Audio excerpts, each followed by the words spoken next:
The Battle of the Little Bighorn, referred to by the Lakota and other Plains natives as the Battle of the Greasy Grass, and commonly known as Custer's Last Stand, took place on June 25, 1876, near the Little Bighorn River in Montana. This conflict involved the combined forces of the Lakota Sioux, Northern Cheyenne, and Arapaho tribes, opposing the 7th Cavalry Regiment of the United States Army, commanded by Lieutenant Colonel George Armstrong Custer. The battle, which culminated in a victory for the native forces over the U.S. troops, represented the most pivotal engagement of the Great Sioux War of 1876. The events leading up to the battle were significant. The Great Plains stood as the final stronghold for Native Americans in the United States. As settlers began to colonize the far west prior to the Civil War, few established permanent settlements in the plains due to its arid climate and substantial native population. Following the Civil War, land in the far west became increasingly scarce, prompting the U.S. government to develop ambitions for the Plains Territory, which included constructing railroads and providing settlers with attractive land purchase offers. A confrontation between the Plains natives and the settlers, along with government forces, became unavoidable. By the late 1860s, the majority of Native Americans had been either confined to designated Indian reservations or killed. Determined to avoid a similar fate, the Plains natives prepared for a prolonged and intense resistance. In an effort to undermine the native way of life, the government permitted hunters to decimate buffalo herds to facilitate railroad construction. They also encouraged hunters to kill as many buffalo as they could. As the hunters indiscriminately slaughtered the buffalo, the natives' anger intensified, leading some to launch violent attacks on hunters, settlers, and railroad workers, regardless of age or gender. Custer, who had previously served on the Union side during the Civil War, arrived in the area in 1866. At that point, the conflict between the military and the indigenous tribes of the Plains was fully underway. In the subsequent years, Custer achieved victories against the natives, successfully leading a campaign against a Cheyenne settlement. However, he came to understand that this would be an entirely different type of warfare compared to engaging Confederate forces. He acknowledged that the natives were swift riders and possessed superior knowledge of the landscape. In 1868, the United States government ratified a treaty that acknowledged the Black Hills of South Dakota as part of the Great Sioux Reservation. Nevertheless, in 1874, an Army expedition under Custer's command discovered gold in the Black Hills. The United States, recognizing the hills as belonging to the Sioux Nation, attempted to purchase the land, but the Sioux, viewing it as sacred territory, declined to sell. Just a year prior, in 1873, Custer encountered a group of attacking Lakota Sioux during the Northern Pacific Railroad survey at Yellowstone. This marked his initial confrontation with Lakota leaders Sitting Bull and Crazy Horse, though it would not be the last. Custer was assigned the task of relocating all natives in the region to reservations by January 31st, 1876. Any native who failed to comply would be deemed hostile. However, the natives departed from their reservations and journeyed to Montana to unite with Sitting Bull and Crazy Horse at their rapidly expanding camp. With thousands in their ranks, the group ultimately established themselves along the banks of the Little Bighorn River. Witnesses of the gathered encampment remarked that they had never seen one of such magnitude. According to Oglala Sioux warrior Hidar, it had formed in March or April. Natives arriving from distant reservations along the Missouri River had reported that soldiers were advancing to engage in battle, prompting various tribal camps to remain in close proximity to one another. There were at least 6 or 7 adjacent camps, with the Cheyenne positioned to the north and the Sioux to the south. Among the Sioux, the Hunkpapas were located at the southernmost point. Interspersed along the river's curves and bends were the Sanark, Brule, Miniconjou, Santee, and Oglala. He painted his body yellow to symbolize the sun. He sought spiritual guidance and a vision of what was to come. The ritual commenced with the removal of flesh from his arms until they were covered in blood. He then began to dance, followed by his men. The dance continued for 2 full days, until at last Sitting Bull experienced a vision. He foresaw victory in battle, but this vision came with a caution. Nothing was to be taken from the bodies of fallen soldiers, or great suffering would be inflicted upon the Lakota. Prior to the sun dance, Sitting Bull had numerous visions that accurately predicted the future, which significantly uplifted the spirits of the natives.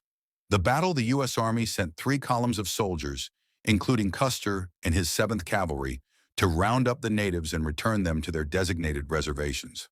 The soldiers were equipped with Springfield single-shot carbine rifles and Colt 45 revolvers. In mid-June, General Alfred Terry, Colonel John Gibbon, and Lieutenant Colonel Custer convened, and after a scouting party of Crow and Arapaho scouts who were serving in the U.S. Army discovered a native trail leading to Little Bighorn Valley, they resolved that Custer should advance, encircle the natives, and wait for reinforcements. Around noon on June 25th, Custer's scouts found Sitting Bull's camp. Rather than waiting for the reinforcements as planned, Custer opted for a surprise attack the following day, moving toward the encampment and shooting a few natives along the way. Custer divided his force of over 600 men into 4 groups. He instructed 1 small battalion to remain with the supply train, while the other 2, commanded by Captain Frederick Bentyne and Major Marcus Reno, were to launch an assault from the south to prevent the natives from fleeing.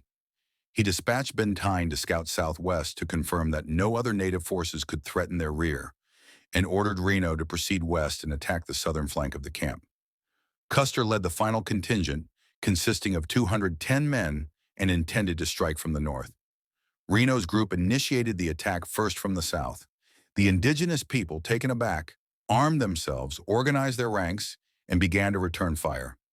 Reno's contingent consisted of approximately 100 men who had been skirmishing with the indigenous forces.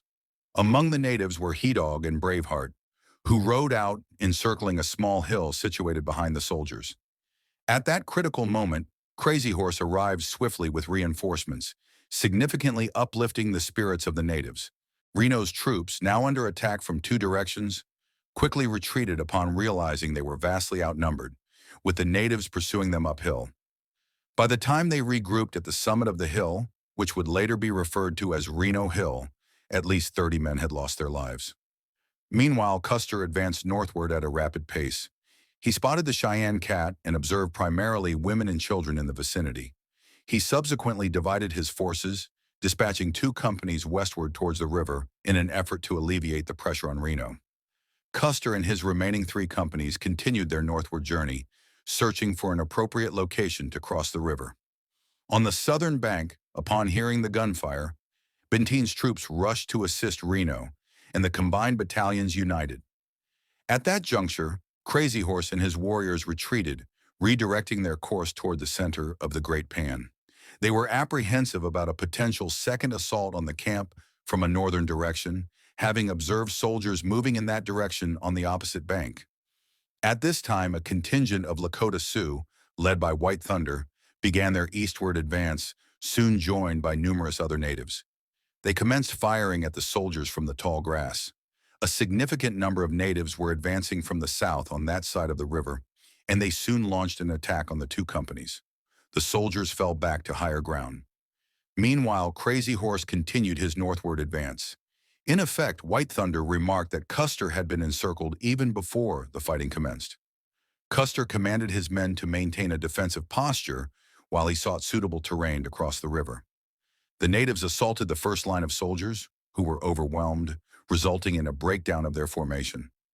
The indigenous people persisted in their assault, and the second defensive line was now subjected to severe pressure. Custer ascended to the elevated terrain and dispatched soldiers to confront the indigenous people, who were now advancing from a different direction. Following intense combat, the second line incurred significant casualties and retreated to the reserve line. Meanwhile, Crazy Horse effectively encircled the soldiers. As the warriors commenced their attack on the soldiers from one flank, Crazy Horse charged into the soldiers, resulting in their complete encirclement. Numerous soldiers were killed, while others began to retreat towards Custer's position, pursued by the indigenous people. Custer's troops became frantic and dismounted from their horses, utilizing them as shields. Now encircled from all directions, Custer's final stand was far from a battle. It was a massacre. The indigenous people launched another assault, and Custer was killed alongside every member of his battalion. He had sustained 2 gunshot wounds, one near his heart and another to his head. Some of Reno's officers, who had ridden out with their men towards the gunfire, observed a distant hill teeming with indigenous people, who appeared to be targeting objects on the ground. These indigenous individuals were not engaged in combat, but were instead finishing off the injured. Additionally, they took items from the deceased soldiers, disregarding Sitting Bull's caution. The officers stationed at Weir Point also observed a significant movement of natives, more than any of them had previously encountered, advancing towards them.